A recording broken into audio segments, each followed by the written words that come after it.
এই অবস্থায় আমরা আছি অসহায় একবারে কয়েকটা ঘর 4টা ঘর তো একবারই গেছে কি এই বেড়ার নিকটে আইসে একবারে ভাঙিয়া না আমরা কোন অবস্থায় থাকি ওই জিনিসটা আপনারা আবেদন করে ভাঙছে তো মনে করো সুতায় এরপরে জাল ভাই এই জালের বাইরে যেগুলা নৌকাতেও যাইব ওই ডিপ বইছে একটা দুইটা দুই ভারে এই অবস্থায় মনে করো আমরা এইগুলা ভাঙিয়া ভাঙিয়া যায় এরপরে জালে সাইড হয়ে যায় কি ফুলগুলো আইলে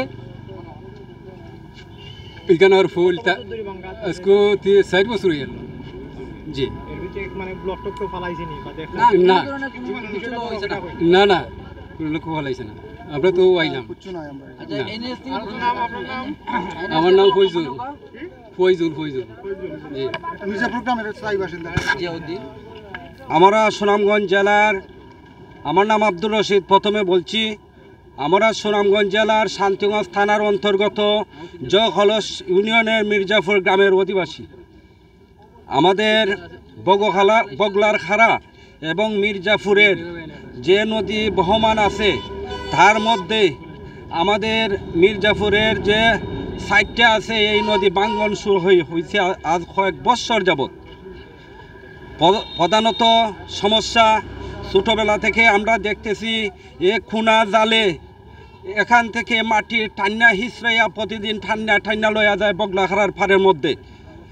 আর এইখানে আমাদের হইতেছে গভীর এবং এমনভাবে গভীর হইতেছে মুসি সম্প্রদায়ের এক পরিবার এখানে ভাঙ্গন ধরার পরে এখান থেকে ওরা সরে যায় অন্যত্র নদীর সেই পারে। এইখানে আমাদের খাল হইতেছে, আমাদের পরবর্তী প্রজন্ম ওই মির্জাপুর গ্রামের ঠিকাটা আমাদের অসম্ভব হইয়া দাঁড়াইয়াছে। সুতরাং আমি এই মির্জাপুর গ্রামের অধিবাসী, আমি আব্দুর রশিদ আমার গ্রামের পক্ষ থেকে এবং পরবর্তী প্রজন্মের পক্ষ থেকে ঊর্ধ্বতন কর্তৃপক্ষের দৃষ্টি আকর্ষণ করছি। এখানে কয়েকটা কারণ হচ্ছে নদীর স্রোত, খুনা জাল, এই দুইটা কারণ আমি যেটা জানি। এইভাবে আমাদের নদী ভাঙ্গন হইতেছে। এখন বিশেষভাবে রিকোয়েস্ট ঊর্ধ্বতন কর্মকর্তার কাছে আমাদের পূর্ববর্তী প্রজন্মের দিকে চাইয়া আমরা এই কথাগুলো বলতেছি। আমাদের পরবর্তী প্রজন্ম যাতে এই বিঠা বাস্তুহারা না হয় সেই দিকে লক্ষ্য করার জন্য ঊর্ধ্বতন কর্মকর্তার কাছে দৃষ্টি আকর্ষণ করছি। এই বলে আমি আমার বক্তব্য শেষ করলাম। আল্লাহ।